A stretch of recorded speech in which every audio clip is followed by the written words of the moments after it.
Yo les gars, j'espère que vous allez bien. Bienvenue sur la review du chapitre 1103 de One Piece et de toutes ses révélations. Aujourd'hui, on va parler du fruit de Jawahir Bonny. Si jamais j'ai trouvé que c'était une expérience directement du Dr Vegapunk, c'est que j'ai une seule règle concernant One Piece. Il ne faut jamais croire Eiichiro Oda.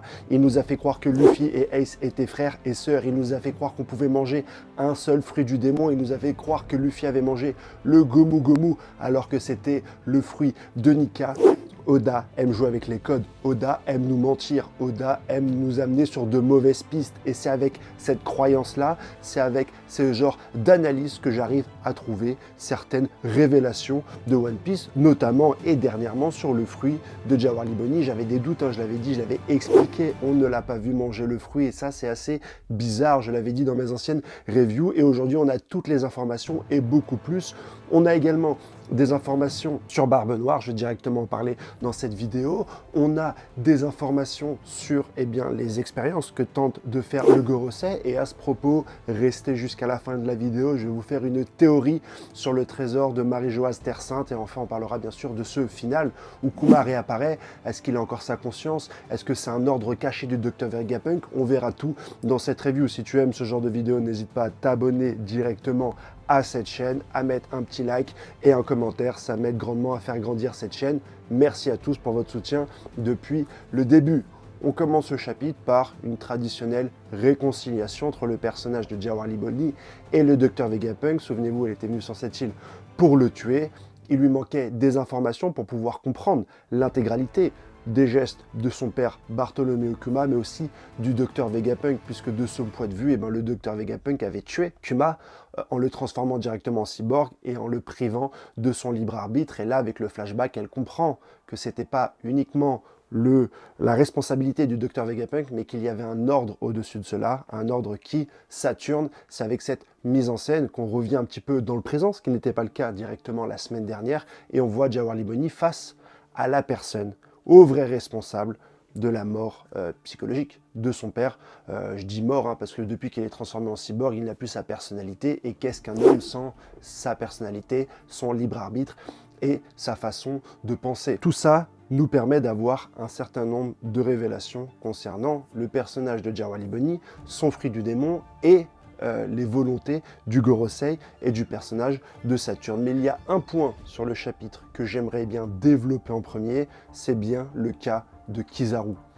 Kizaru, depuis le début de l'arc Ex-Id, on a certains doutes concernant un petit peu sa vision de la justice. Même si de prime abord, il semble avoir une justice implacable qui place la loi et la morale au-dessus de ses amis, on avait certains doutes, surtout depuis le flashback, où on le voit un petit peu rayonner, fêter, être très très proche des différents personnages de l'arc Ex-Id. On pense bien sûr au Dr Vegapunk, à Sentomaru, mais aussi au personnage de Jawahir Bonny. Ils ont un passé ensemble, un passé en commun, on le savait, pour Kizaru et Sentomaru, et on s'est dit, bah voilà, avec le débarquement de la marine directement sur l'île du Dr Vegapunk, on va voir ce personnage sur une équation assez simple. Va-t-il préférer ses proches ou les ordres de la marine? Jusqu'ici, on a vu un Kizaru qui était intangible, intransigeant et qui suivait scrupuleusement la marine, le rapprochant de personnages comme Kizaru et l'éloignant de personnages ou d'autres amiraux comme Aokiji qui sait des fois aller au-delà de son poste d'amiral pour pouvoir protéger ses proches. Et dans ce chapitre, c'est exactement les éléments qu'on va avoir, puisqu'on voit Kizaru penser et dire Sentomaru et Bonny, deux des personnages qui sont dans une situation très compliquée, puisque Sentomaru vient de se faire capturer par les personnages, par les gardes de la marine, et que Jawahir Bonny est entre les griffes du Saturne. Donc on se dit qu'à ce moment-là, il pense à ses proches, et peut-être qu'il va faire un geste qui va un petit peu le désavouer, qui va un petit peu montrer sa vraie personnalité. Et on voit le personnage de Luffy, après sa transformation en Gear 5, qui a besoin de nourriture. On l'a vu dans son combat avec Kaido, c'est sa manière de se recharger, de récupérer sa puissance pour pouvoir continuer le combat. Il y a une personne qui a réussi à donner des plats à Luffy, et Oda nous fait un tour de champ pour montrer les personnages qui n'ont pas pu le faire. Atlas est immobilisé comme l'intégralité des Mugiwara. Il y a donc peu de personnes qui sont capables de se déplacer et donc d'amener de la nourriture à Luffy pour que celui-ci soit capable de se régénérer. Et la case après où on voit Luffy en train de se goinfrer, on voit Kizaru avec noté 3 petits points qui retourne directement à sa place. Kizaru a fait son premier geste d'insubordination, a fait son premier geste en faveur des Mugiwara. C'est pas dit que pendant la bataille, il rejoigne directement les Mugiwara, mais on sait qu'au fond de lui, il approuve les gestes, les comportements et la vision de Luffy. Et ça, c'est très important pour montrer un petit peu la profondeur de ce personnage qui est un petit peu moins attaché, n'est pas complètement dans la radicalité comme Akainu.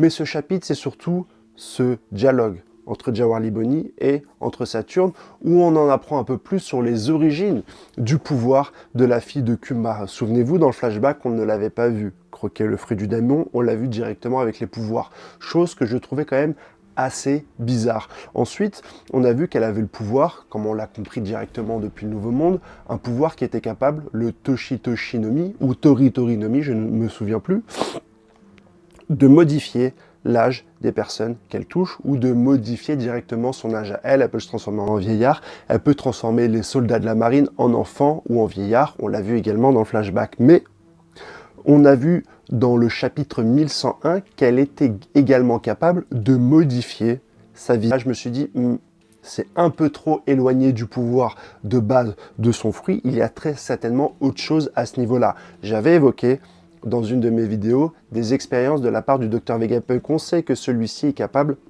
de faire des expériences sur les fruits du démon. On l'a vu avec le fruit de Momo, son fruit cloné du fruit de Kaido du dragon. On l'a vu sur le sérum qu'il insère directement dans les séraphines et qui leur permet d'avoir des pouvoirs de fruits du démon. La science dans One Piece est très rapprochée des fruits du démon et de leurs origines. Ce qu'on ne savait pas, c'était que le Gorosei faisait également des expériences, et ce qu'on apprend dans ce chapitre, on savait que Saturne était un scientifique, mais on savait des recherches sur les fruits du démon. Et il a fait des recherches sur Connie. Je vous avais dit qu'il y avait un lien entre la maladie de Connie qui ne peut plus voir la lumière et Nika. Et ce lien est renforcé dans le fait que si jamais tu as un fruit du démon de manière artificielle et créé, tu as forcément une contrepartie. On sait que le gouvernement a son contrepartie. Il connaissait la maladie qui avait frappé Trafalgar du Waterloo, la maladie du plomb blanc. Il semblait aussi avoir des connaissances sur la maladie de Connie. Ce genre de maladie, ils les connaissent. C'est très certainement issu des expériences de Marie-Joase Terre Sainte. Et on va arriver dans la théorie que je vais vous citer plus tard. On va parler un peu du trésor de Marie-Joase, ce trésor qui nous a été révélé par le personnage de expliquerait pourquoi est-ce qu'aujourd'hui les gens de Marie-Joase sont obligés de faire des expériences. C'est ce qu'a voulu faire c'est ce qu'a voulu faire Saturne directement sur la mer de Connie.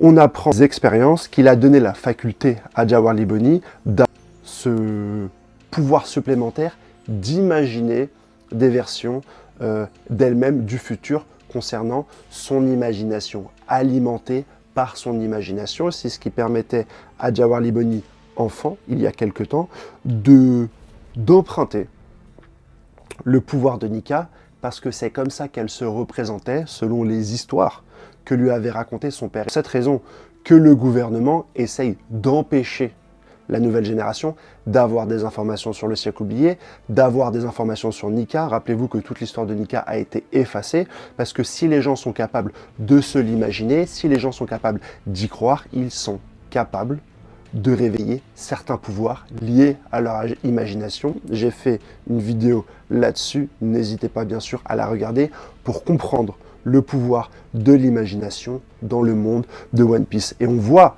à partir de ce moment-là que Nika, on voit à partir de ce moment-là que Jawar Bonny ne peut plus utiliser son pouvoir. Elle l'a vu directement que Luffy était Nika et que c'était donc pas elle qui avait ce pouvoir-là. Elle a commencé à douter, elle a douté de l'histoire de son père. Et donc, Saturne sait très bien que si tu doutes de ton imagination, tu n'es plus capable d'utiliser ce pouvoir supplémentaire. Il en sait donc beaucoup plus sur les fruits du démon, il en sait également beaucoup plus sur les tenants et les aboutissants, les forces et les faiblesses du pouvoir de l'imagination qui sont corrélés un petit peu à la croyance que tu as envers l'espoir, à la croyance que tu as envers le rêve que tu vas t'imaginer dans le futur. Oda nous tease le nouveau pouvoir, après les fruits du démon, après le haki, on ira très certainement vers le pouvoir de l'imagination, un pouvoir que le Gorosei essaye de récupérer, un pouvoir que le Gorosei a très certainement perdu, que les Tenryubito, que les dragons célestes ont perdu, et qui tente de récupérer artificiellement grâce à des expériences sur les fruits du démon. Les fruits du démon dans One Piece sont assez accessibles. Tu peux directement avoir un fruit. Barbe Noire l'a très bien montré. En passant ta vie à le chercher, tu peux même trouver le fruit du démon qui correspond un petit peu à tes ambitions. Si le Gorosei essaie de faire des expériences, c'est pour avoir un pouvoir au-delà de celui des fruits du démon, un pouvoir qui est lié à l'imagination. Et ils savent même ce qui peut limiter ce pouvoir, c'est la limitation de la croyance, quand tu ne crois plus à ce pouvoir.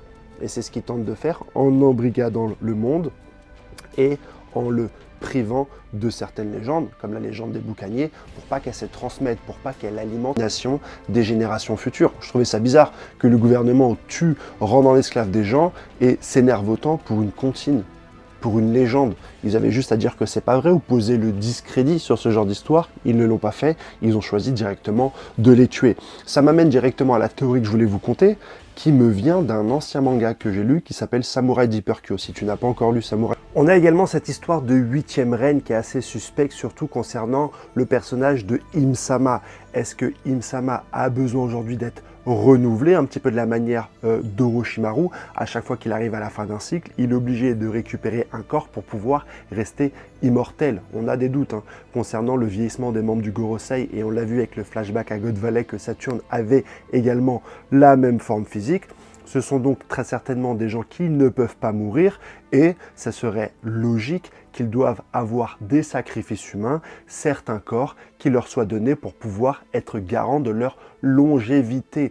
Quel est le rôle de ces 8 reines? Est-ce que c'est simplement 8 femmes qui ont un grade spécial sur Marie-Joas Terre Sainte, ou est-ce que c'est la 8e, soi-disant que les 7 dernières sont mortes, que les 7 dernières ont été consommées? Et comme le siècle oublié se passait il y a 800 ans, il ne serait pas étonnant qu'avec un corps, Im-sama soit capable de vivre 100 ans, et donc qu'on aurait les 700 premières années consumées par des esclaves, qui ont été récupérés par le Gorosei, qui auraient été directement drogués, sur lesquels on aurait fait des expériences pour qu'ils puissent avoir un corps servant de réceptacle à Im-sama. Et aujourd'hui, on arriverait donc à ce 8e corps, la recherche un petit peu du 8e réceptacle de Im-sama, qui la permettrait un petit peu aujourd'hui de revivre. C'était il y a 20 ans ou plus de 30 ans cette histoire-là. Est-ce qu'aujourd'hui, Im-sama cherche Vivi? On l'a vu un petit peu dans les affiches qu'elle tenait Barbe Noire, elle tenait Monkey D. Luffy, et elle tenait également Vivi, pour pouvoir servir un petit peu aujourd'hui de réceptacle. Est-ce qu'elle a besoin de membres du dé pour servir de réceptacle? Mais en tout cas, c'est très certainement lié à Deeper Kyo, et que tu souhaites un jour lire ces 37 tomes, ne regarde pas cette partie de la vidéo, je te mettrai un petit timer pour pouvoir aller directement à la suite. Mais ça raconte l'histoire de samouraïs à l'époque Edo, et ils ont comme antagoniste beaucoup au Tenryubito, qui ressemble beaucoup au dragon céleste, qu'on appelle le clan Mibu. Et dans Samurai Deeper Kyo, le clan Mibu est très arrogant. Ils traitent d'insectes et de déchets les êtres humains. Ils sont dotés aussi de pouvoirs magiques et de pouvoirs démoniaques. Et on sait depuis le début de l'œuvre qu'ils ont un terrible secret. Comme Doflamingo nous l'a dit pendant l'arc Dressrosa, il y a une information, il y a une chose qu'ils essayent absolument de cacher. Et au fur et à mesure, tu vas te rendre compte que le clan Mibu était frappé de certaines maladies, était frappé de certaines défaillances au niveau de leur organisme. Et tu vas comprendre que dans le clan Mibu, en fait, il y avait des vrais Mibu et des marionnettes. Et plus tu vas avancer dans l'histoire, qu'en fait, le clan Mibu, tel qu'on le connaît dans la timeline de l'histoire, ne sont que des pantins artificiels créés par l'ancien clan Mibu, qui a commencé à dépérir et qui a commencé à créer ses marionnettes un petit peu à défaut d'avoir des enfants. Et je pense que dans One Piece, c'est la même chose.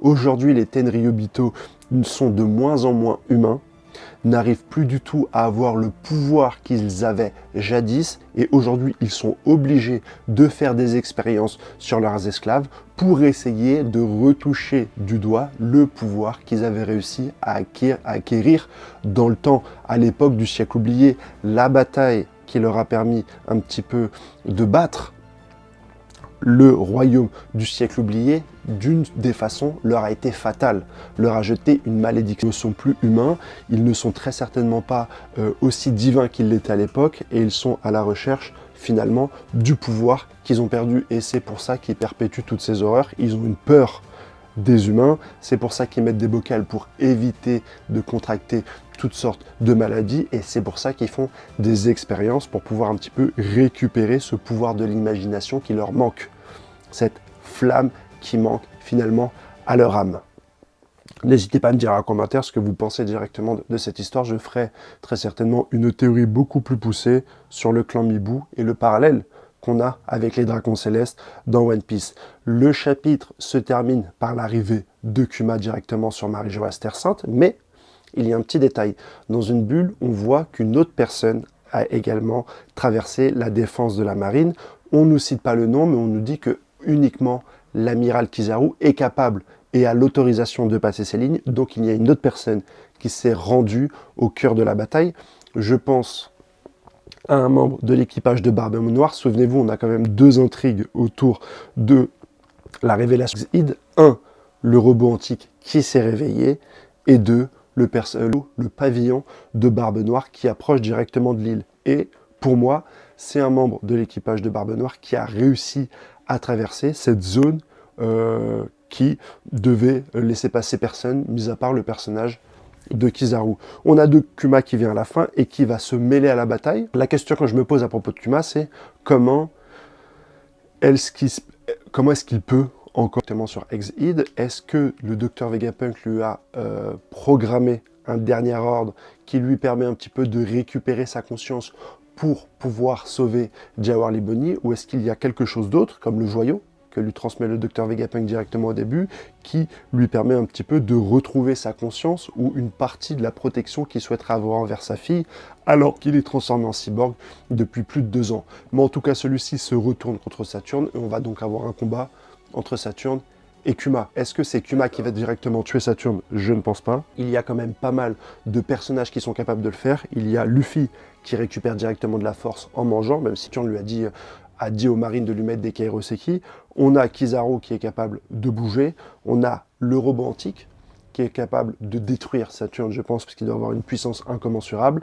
Et on a également le personnage de l'équipage de Barbe Noire qui a réussi à se faufiler jusqu'au cœur de la bataille et qui pourrait lui aussi voler, embrigader ou directement emprisonner le personnage de Saturne.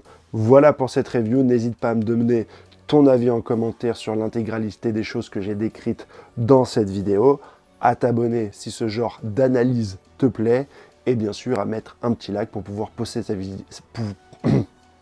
Un petit like pour pouvoir pousser cette vidéo. Je te souhaite une excellente journée et je te dis à la prochaine. Allez, ciao!